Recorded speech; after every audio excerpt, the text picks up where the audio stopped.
زما د قوم بچي بچي یو ځل هجرت کړی دی د سر په بیه موږ د امن حمایت کړی دی پیژندل شي چې کله راځي باڼه د سترګو یې شیندل شي چې کله قاتل نظر دې ماته اشاره نه کوي خیر دې راګوري د قتل دې د زړه نه کوي خوږ اشنا په څه خفه یې چې دا نه راګوري او ته په رښتیا په څه خفه یې چې دا نه راګوري اعوذ بالله من الشیطان الرجیم بسم الله الرحمن الرحیم ملګري راغونډ شوي دي او نن د یو مشاعرې اهتمام یې کړی دی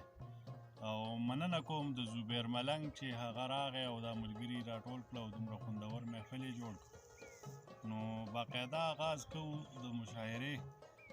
د شروع کوو د هدایت صافي نه هدایت صافي وایي چې یاره توهین د یارانې مه کوه یاره توهین د یارانې مه کوه په محبت کې بهانې مه کوه او چې پکې نه وي مۍ د یار د شونډو چې پکې نه وي مۍ د یار د شونډو ساقي صفت د میخانې مه کوه هدایت صافي ته بلنه ورکوم چې هغه د خپلو خیالاتو اظهار وکړي او اشعار وړاندې کړي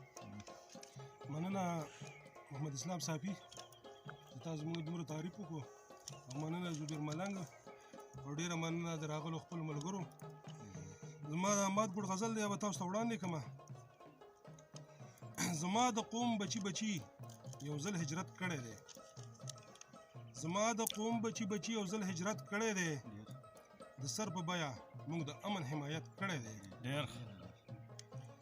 او د وخت جابر ځکه سپېړې اوس په مخ راکوي د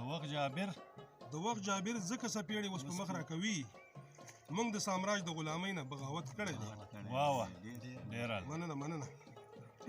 او که غیرتي دښمن مې وجني ورته خون بخمه که غیرتي دښمن مې وجني ورته خون بخمه د بې غیرته غدار دوست نه مې نفرت کړی دی ډېره مننه او جانانه تا ویل چې ستایمه او ستا به یم خو جانانه تا ویل چې ستایمه او ستا به یم خو پیسه پرسته تا پیسې سره محبت کړی دی ډېره او د خدای پر رحم بخلاصيږي تکبر مکوه د خدای پر رحم بخلاصيږي تکبر مکوه قرآن گواه دی شیطان څومره عبادت کړی دی دا بیا ووایه مننه د خدای پر رحم بخلاصيږي تکبر مکوه قرآن گواه دی شیطان څومره عبادت کړی دی او په خوږه خلو او سپین لباس د چا اعتبار ونه کړي په خوږه خلو او سپین لباس د چا اعتبار ونه کړي ما هدایت ته نیکه داسې هدایت کړی دی ډېره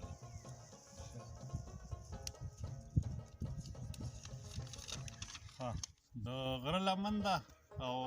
ډېر زبردست ښکلی موسم دی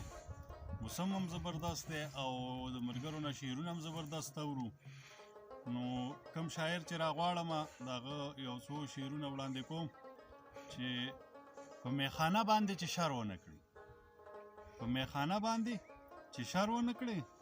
که شر کوي نو په جومات یې کوه او د محبت هډو تعویض نشته دی د محبت هډو تعویض نشته دی که یارانه کې ملاقات یې کوه او تورکه غواړي که د خدایه جنت ذکر اذکار کوه صفات یې کوه دا اوچا تورک بسم الله الرحمن الرحیم زه به د مسافرۍ په باره کې تاسو ته خپل یو غزل وړاندې کړم چې جړا سړی له ورشي او خفګان سړی له ورشي جړا سړی له ورشي او خفګان سړی له ورشي جړا سړی له ورشي او خفګان سړی له ورشي چې د کوره مسافر شي غټ ارمان سړی له ورشي غټ ارمان سړی له ورشي او غریو نیولې د پرون نه سړی ګرځي چې کله روانېږي اوښکې ښکته په ګریوان سړی له ورشي او ګټه شته مسافرۍ کې چې د کوره پسې وځي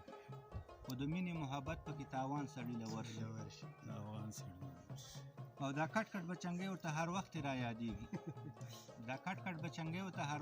یادېږي چې کله خوب کې ماشومان سړی له ورشي او کله چې صفت د شاعرانو د صافو وشي سوچ کې به یو نوم د داود جان سړی له ورشي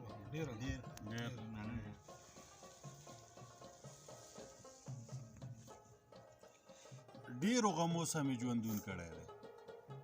ډېرو غمو سره مې ژوندون کړی دی او په خپل زړګي مې اندرون کړی دی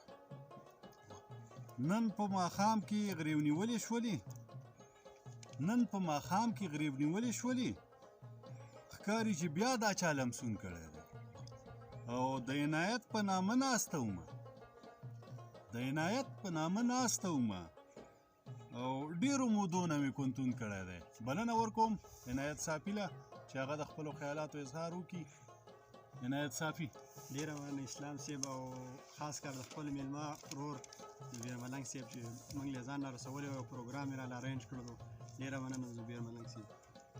دا ستا غزل په دې ډول باندې دی دا ستا قاتل نظر دې ما ته اشاره نه کوي خیر دې راګوري د قتل دې د زړه نه کوي دا ستا قاتل نظر دې ما ته اشاره نه کوي خیر دې راګوري د قتل دې د زړه نه کوي او ښایست خو خدای درله درکړی دی د مصر د ښار خو ستا ښایست خو خدای درله درکړی دی د مصر د ښار خو ستا غرور په ښایستونو بروسه نه کوي او لږ راله وتړه وصال پنډو کې زمه درنه زړه مې لا موړ نه دی په لږه ګزاره نه کوي او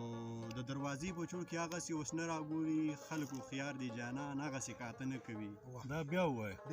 د دروازې په چوڼ کې هغسې اوس نه راګوري خلکو خیار دی جانان هغسې کاته نه کوي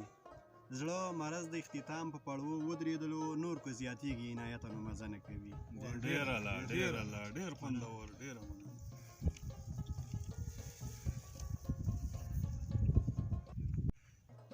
ما یو څو شعره چې خونخواره بیله پیژندل شي چې کله راځي باڼه د سترګو یې شیندل شي چې کله راځي خونخواره بیله پیژندل شي چې کله راځي باڼه د سترګو یې شیندل شي چې کله راځي باڼه د سترګو یې لکه غشي ورېږي مدام زمونږ زړونه پې ویشتل شي چې کله راځي د خوشحالۍ موقع د غم وي دا ستا د لاسه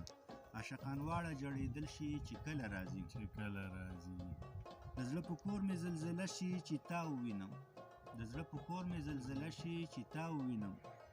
ګران قندارو کې اوسېدل شي چې کله راځي د ظالم لوري جادوګرې